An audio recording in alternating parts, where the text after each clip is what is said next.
Welcome to Becoming Trauma Informed in Our Daily Work, a pre-work session for your trauma-informed care community of practice. Today's agenda is that we are going to focus on our trauma-informed care principles and then looking at the actual daily practices of that within your work day. So the learning objectives for this session are that by the end of this session, participants will be able to define the 6 trauma-informed care principles, describe what a trauma-informed organization or program includes, and explain 3 daily practices of trauma-informed care. Again, my name is Dr. Linda Henderson Smith, and I'm the Director of Children and Trauma-Informed Services and also faculty within your community of practice. So let's start with some questions that I really want you to think about as we are actually going through the presentation today. So what as an organization or program do you need to start, stop, change, or keep doing to really move towards becoming trauma-informed? So let's start off with why become trauma-informed? What is the benefit of becoming trauma-informed? Well, here are just some of the reasons why it's important to move towards adopting trauma-informed approaches. Number 1, it increases safety for all, not just your clients or your participants, but also for your staff. It improves the social environment within your organization for your clients and your staff. It provides care for the caregivers. It improves the quality of services that are being provided to the clients. For some programs and organizations, it also has reduced the negative encounters and events, and ultimately creates a community of hope, healing, and recovery. For your staff, it increases their success and satisfaction at work, which then, of course, promotes organizational wellness and improves the bottom line for the organization.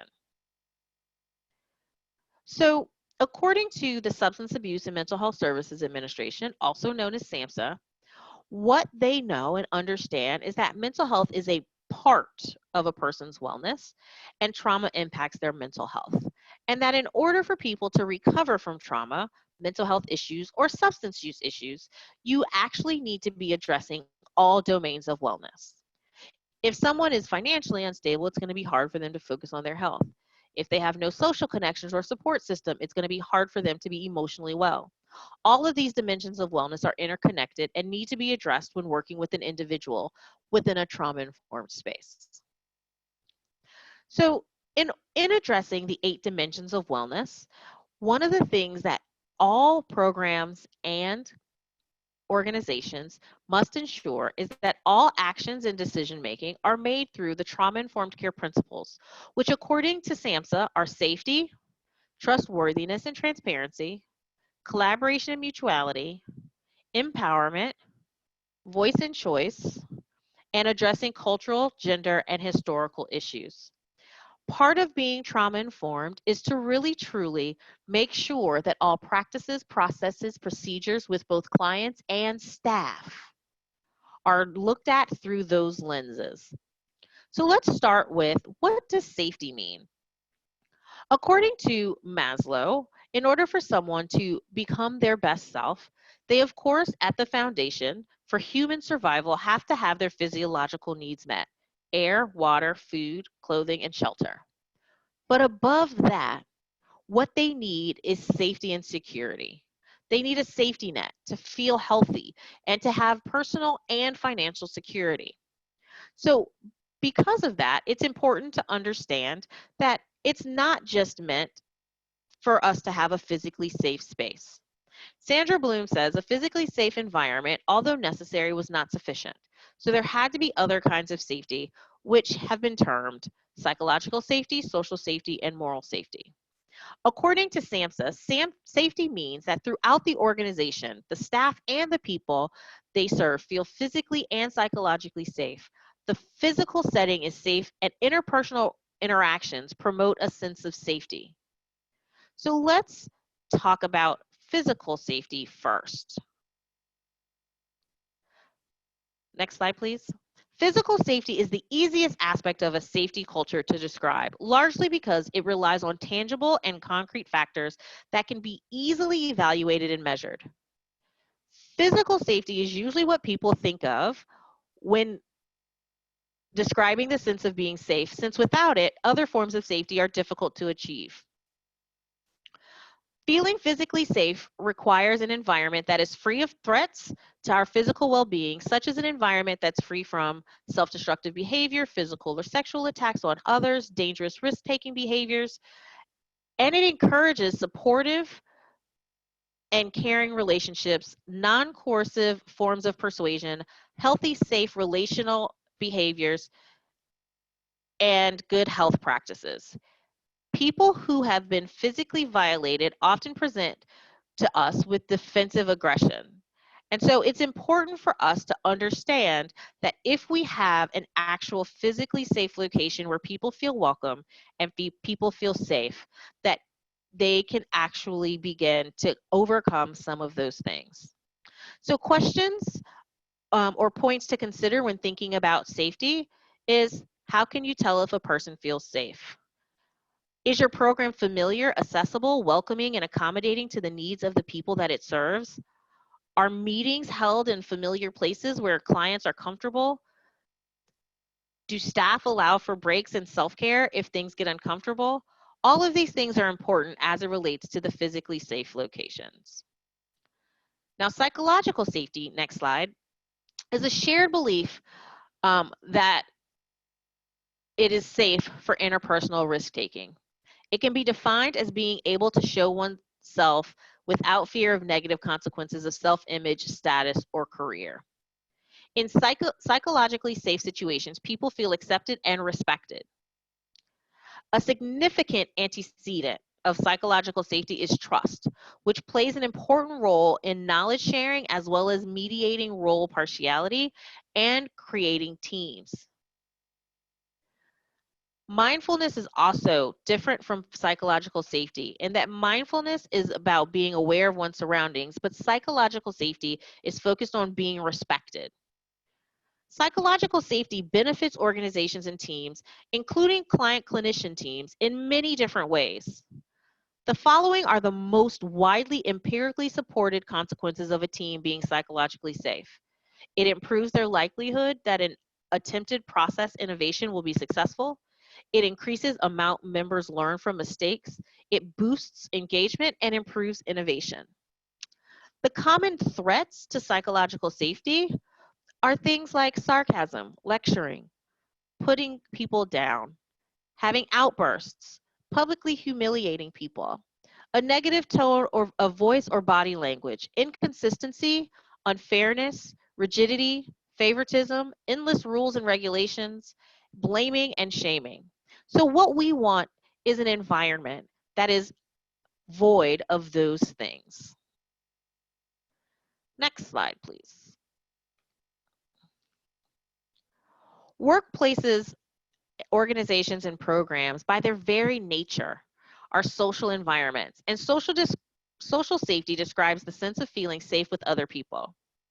It's important that our social systems are created to produce human beings who will fit into a highly industrialized, competitive, and often an environment that is not necessarily very nice to others. So what we have to do is really truly focus on how people can be who they are and creating environments where people can actually have the natural healing of those feelings of unloved, unseen, unheard, unworthy of connection, unable to have control over what happens to me. We need to be creating environments where people feel like those things are naturally corrected through the relationships that we build with them. And then moral safety. Next slide, please. Creating a morally safe, helping environment is probably more challenging than it's ever been. Ultimately, what this means is that a morally safe environment is one where you're able to do your work with a sense of integrity because your sense of what is right is supported by the institution within which you work and the people who directly supervise you. This particular mode of safety is truly focused on the staff and ensuring that there's alignment between their values and the organizational values and people being supported in order to do what's right and to do the right thing. So the next core value is trustworthiness and transparency. What this is about is making sure that your programmatic and organizational operations and decisions are being conducted with transparency. And the goal of that is building and maintaining trust amongst clients, family members, staff, and others involved within your program or your organization. Goals for achieving trustworthiness and transparency include commitment to the well-being and success of its employees, making sure it's respectful, clear, and consistent with expectations and interactions with staff, and that it speaks with staff with respect and acceptance. And for staff, it includes making sure that they are committed to the well-being and success of the patients, that they're respectful, clear, and consistent with their expectations and communication of patients, and that they speak with respect and acceptance as well. The next core value is peer support and mutual self-help.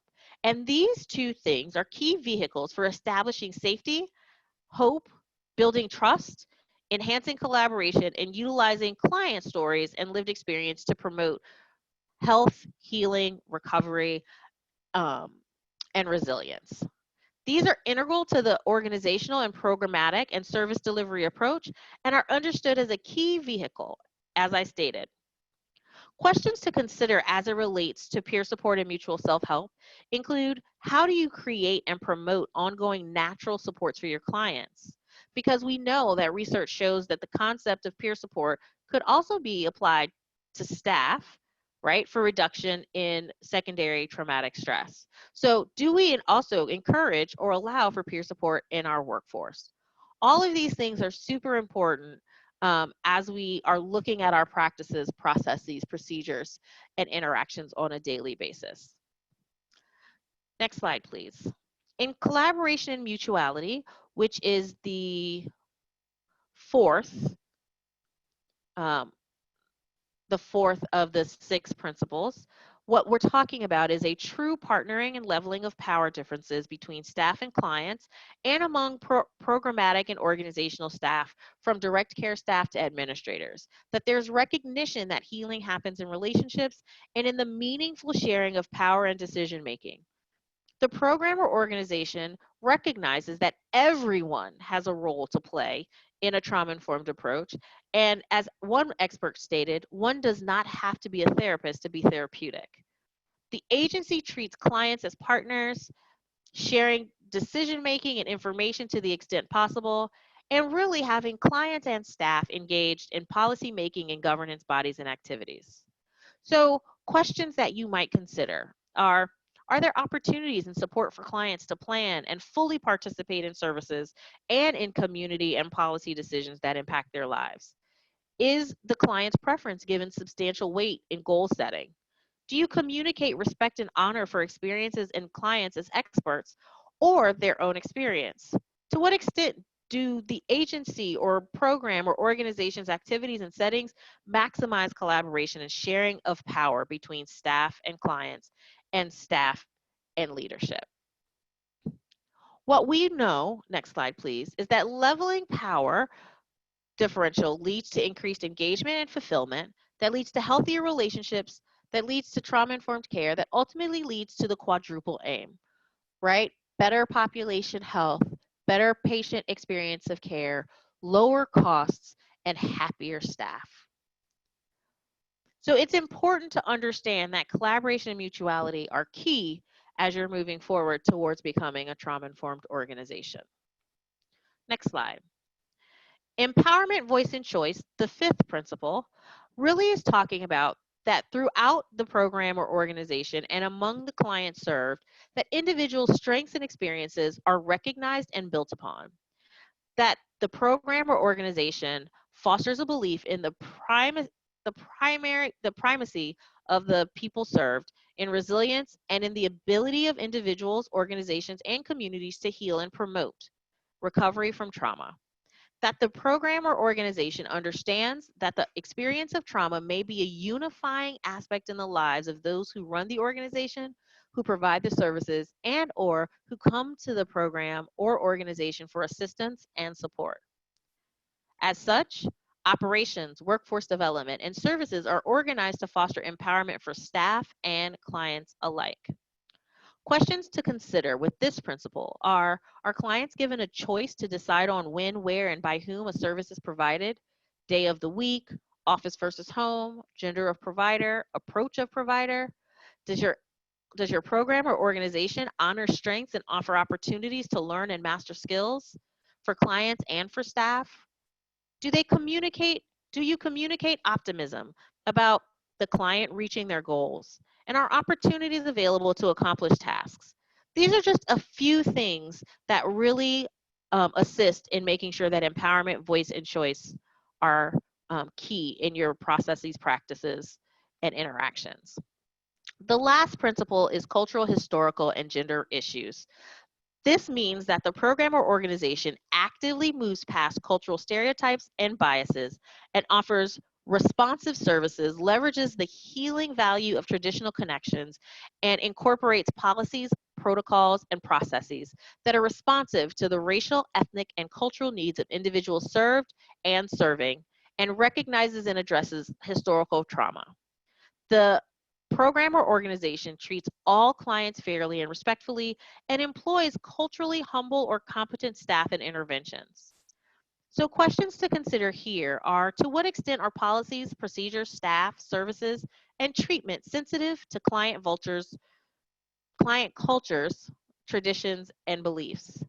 Are clients allowed to define themselves and their own ethnic and home cultures? How do people interpret what is being told to them about their treatment? Ultimately, next slide please, in a trauma-informed approach, a program, organization, or system is considered trauma-informed if they realize the widespread impact of trauma and understand potential paths for recovery, recognize the signs and symptoms of trauma in clients, families, staff, and others involved in the systems, resists re-traumatization, and responds by fully integrating knowledge and trauma into policies, procedures, practices, and settings. Overall, next slide please, a trauma-informed program or organization includes a safe, calm, and secure environment with supportive care for clients and staff. There's system-wide understanding of trauma prevalence, impact, and trauma-informed care, including clients, administrative staff, executive leadership, and clinical staff. There is cultural competency and humility, client, patient, or participant voice, choice, and advocacy, as well as um, voice, choice, and advocacy for staff. Access to recovery-oriented, client-driven, trauma-specific services, even if not done internally to the program or organization, through partnership with other individuals or other organizations that may be able to provide those. But above all else, a trauma-informed program or organization includes healing, hopeful, honest, and trusting relationships between staff and leadership, and staff and clients. Because again, healing only happens in relationship. Remember, next slide, trauma-informed care is about everyone. Everyone is included. Everyone plays a part. From your front desk receptionist, which some call the director of first impressions, all the way through to your CEO, it is important to make sure that everybody understands what trauma is, how trauma impacts people's behavior, how trauma shows up in individuals, and how we can be different in the way that we engage to make sure that we are actually supporting and not re-traumatizing individuals. So let's talk a little bit about what is it that I or we, right? I meaning you personally, or we meaning your program and organization really need to keep doing, change doing, start doing, and stop doing. So the first thing that you can do about infusing trauma-informed care into your daily work begins with understanding culture. Culture impacts every aspect of our lives, including how actions are perceived, how and if services are accessed, and how people respond to interventions. Now, there are two definitions of culture on this slide. I'm going to focus on the second one. Culture is the communication and interaction guide of any cohesive group of people. And what we know is that every human being has at least 13 of these guides, right? Based on race, ethnicity, nationality, language, religious beliefs, spirituality, socioeconomic status, social class, sexual orientation, politics, gender, age, and disability. So at least 13 of these guides actually are held by each individual person. Now, depending on the situation, different guides will hold different levels of importance in that moment, and people will respond according to the one or two that actually impact them the most at that time. And so it's important that what we do is understand that culture is very dynamic and it's very active, and it's not something that people can just compartmentalize and separate themselves from. So what we've got to learn to do is really be more culturally humble. Next slide, please. Cultural humility is another way to understand and develop a process-oriented approach to cultural competency. It's truly about the ability to maintain an interpersonal stance that's other-oriented in relation to aspects of cultural identity that are the most important to that person. The first aspect is a lifelong commitment to self-evaluation and self-critique. Underlying this piece is the knowledge that we are never finished. We never arrive at a point where we are done learning. Therefore, we must be humble and flexible and bold enough to look at ourselves critically and desire to learn more. When we do not know something, we've got to be willing to acknowledge that and ask questions. Because ultimately, willingness to act on the acknowledgement that we have not or will not arrive at a finish line is integral to this aspect of cultural humility. Understanding is only as powerful as the action that follows. The second feature of cultural humility is a desire to fix power imbalances where none ought to exist. Recognizing that each person brings something different to the proverbial table of life helps us to see the value of each person. When we interview clients, the client is the expert on his or her own life, symptoms, and strengths. We hold a body of knowledge that the client does not. However, the client also has understanding outside the scope of us as practitioners. So both people must collaborate and learn from each other for the best outcomes. One holds power in scientific knowledge and the other holds power in personal history and preferences. And then finally, cultural humility includes aspiring to develop partnerships with people and groups who advocate for others. Though individuals can create positive change, communities and groups can also have a profound impact. And so we cannot individually commit to self-evaluation and fixing power imbalances without also advocating within our larger programs and organizations in which we participate. It's really larger than ourselves, and so we also must be looking and willing to advocate systemically as well. One way to practice cultural humility is through what's called the assess method, where you ask questions in a humble and safe manner, seek self-awareness, suspend judgment, express kindness and compassion, support a safe and welcoming environment, and start where the patient is. Another thing that we can do in terms of practicing cultural humility is really assess how to assess during using culturally sensitive trauma-informed care. And what we need to do is really listen, be open, and respect. Because families may attribute distress to culturally specific beliefs, we need to consider the somatic and behavioral presentations of that distress. And so we need to be listening for and using the family's own terms and attending to the distress in the way that the family defines it. Families also may have distinct traditions for decision-making and communication. And they may ask about decision-making. So what we need to do, is ask about decision-making processes in advance. We've got to respect people's wishes regarding themselves, their children, their families, and what each of those may need to know. So we have to be open to involving other professionals and customs in the work that we do. And then lastly, families may be reluctant to seek for help outside their cultural communities. So we have to be willing to connect people with community resources that they trust and be sensitive to their fears as well. So we've got to show respect by working within and through their structure. Next, one of the things we can do is really look at implementing universal expectations. We need to presume that clients we serve have a history of traumatic stress and exercise what we call these universal expectations by creating systems of care that are trauma-informed. We know, for example, in healthcare that some of the universal precautions are things like wearing gloves, washing hands, right? Making sure that people use new needles each time. And the purpose of this is to reduce the spread of germs and disease. Universal expectations are really have the purpose of ensuring that people are not re-traumatized.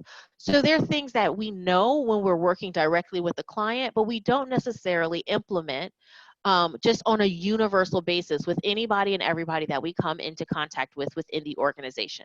So things like looking people in the eye when you speak to them, saying hello to everyone you see, having open body language, calling them by their name, saying please and thank you, just universal expectations so that no matter who's in the office, no matter who's walking up and down the halls or who we see when we're in home and in the community, we actually just engage in human connection. Even in that interaction of 2 seconds long, we connect with people. The other thing we can do is really look at building resilience. And according to the American Psychological Association, here are the things that we need to be teaching individuals in our daily work with them. We need to, number one, make connections, because good relationships with close family members, friends, or others is super important. Accepting help and support from those who care about you and will listen to you strengthens your resilience. So examples would be getting people involved in civic groups, faith-based organizations, or other local groups as well to provide social support outside of the time that they're working with us. The second is to avoid seeing crises as insurmountable problems. The fact is, people can't change the fact that highly stressful events happen, but we can change how we interpret and respond to these events. And so teaching them subtle ways in which they might be able to actually feel somewhat better as they deal with difficult situations, it could be extremely helpful. Accept that change is a part of living and to move towards their goals, right? But part of moving towards their goals is making sure that they develop realistic goals. Taking decisive action when an adverse situation happens and looking for opportunities for self-discovery.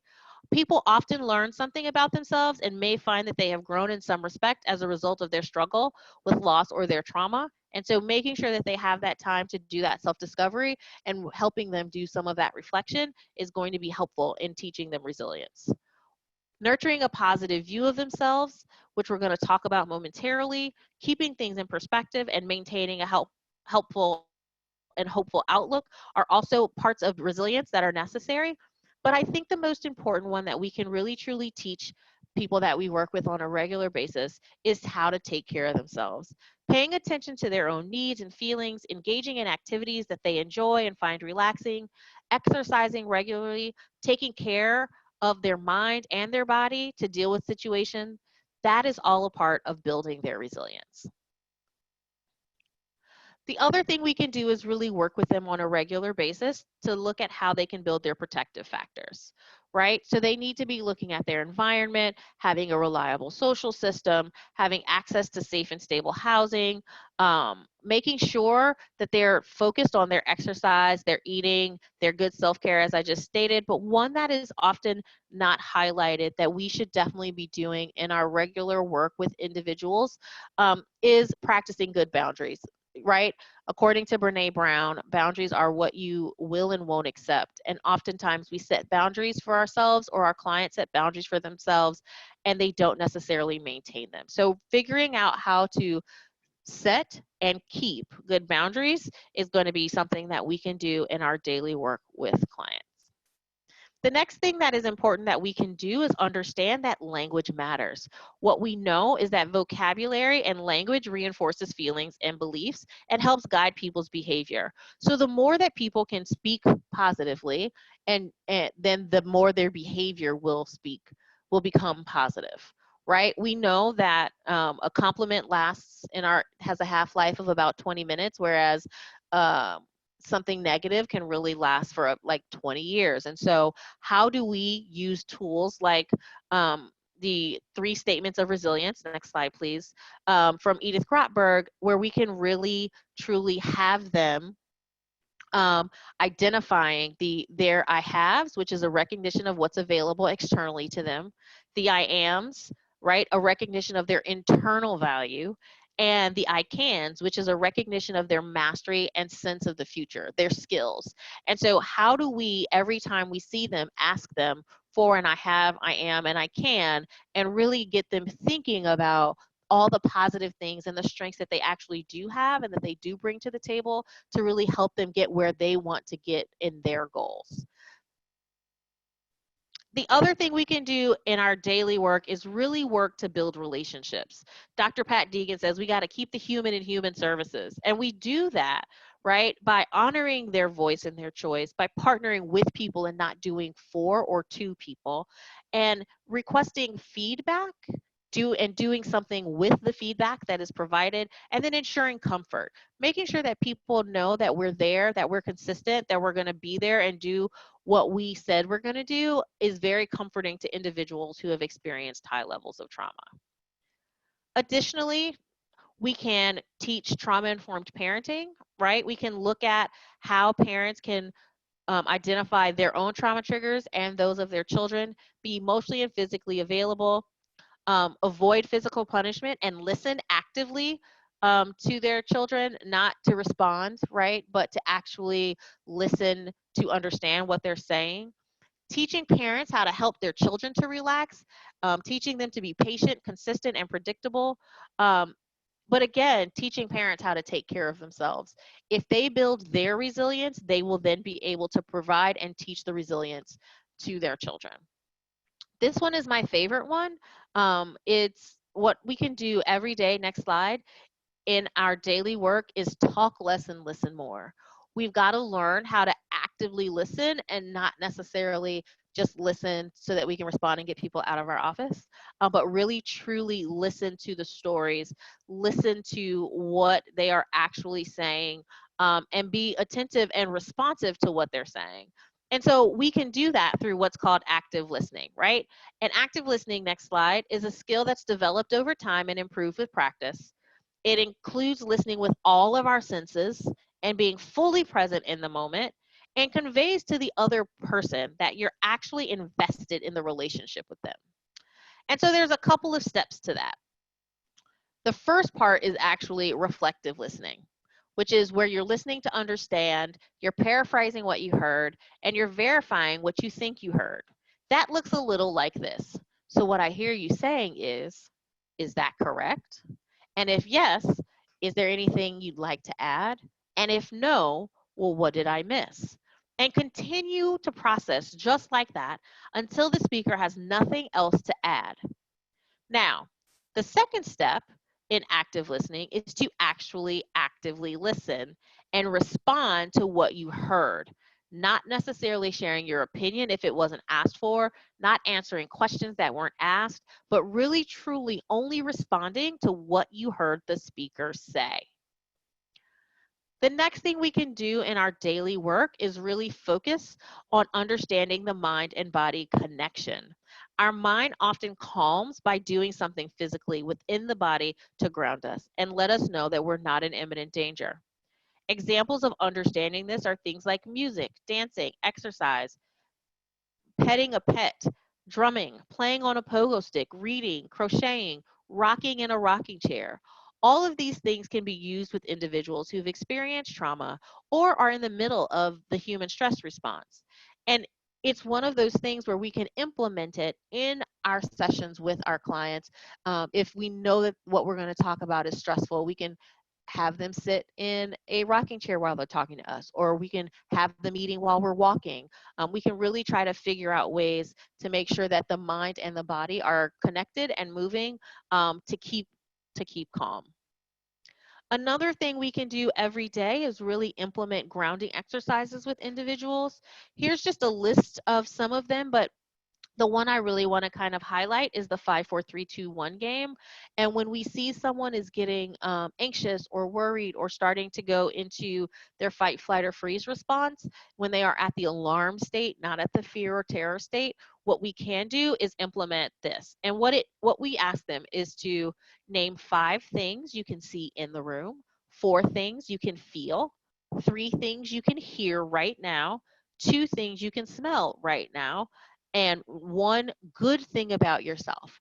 And the positive thing about this is that one good thing also goes back to speaking that language matters, right? The one, making sure that people are thinking about the positive things about themselves and connecting that to the grounding as well.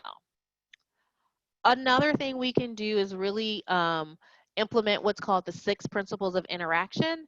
And this means that in every interaction with staff and clients, we should be always empowering and never disempowering individuals. We should be providing unconditional positive regard, maintaining our high expectations, but making sure that they're clear, because clear is kind and unclear is unkind, especially as it relates to people's expectations. Instead of assuming things, we need to check those and observe and question if we have questions about what's happening in that interaction.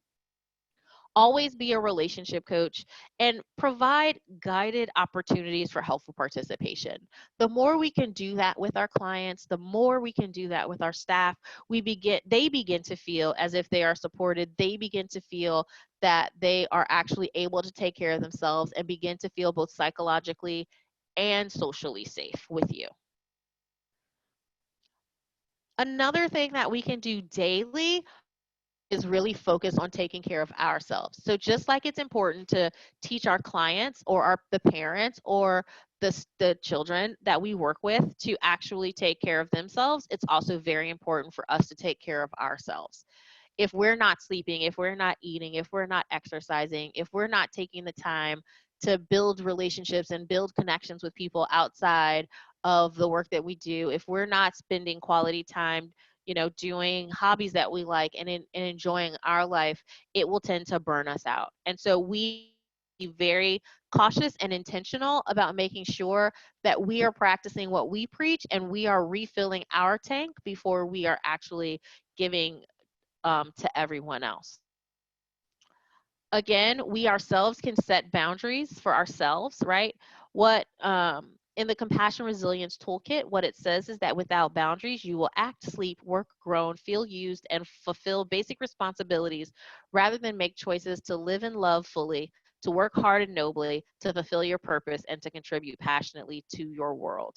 It is going to be extremely important that we also, as staff and as people who work with other human beings in the fields that we do, that we really look for ways to set our own healthy boundaries, not rigid boundaries, not completely open boundaries, but healthy boundaries that allow for flexibility, but also allow us to take care of ourselves when we need to take care of them. Ultimately, what is important in our daily translation of trauma-informed care principles, next slide please, are these things. We've got to be patient and persistent and understand that people are not necessarily going to open up immediately about their past traumas. We've got to be persistent in being there and listening because it helps to establish safety and security and it builds trust. We've got to convey respect. You have to give respect to get it. As we've discussed, you may see behavior from survivors that you may deem disrespectful, but continue to be even keeled and be respectful in your responses and interactions. Validate and affirm them and their feelings. Don't take things personally. Many times it's not about you. You just happen to be the current target. Read the client's needs and respond accurately. Many times what is being presented is not the underlying issue. Our job as professionals is to read between the lines and see what clients really need and respond according to that. Set realistic expectations and goals.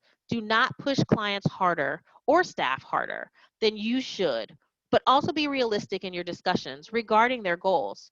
Don't set them up for failure by setting their goals out of their reach. Provide ongoing choices and supports.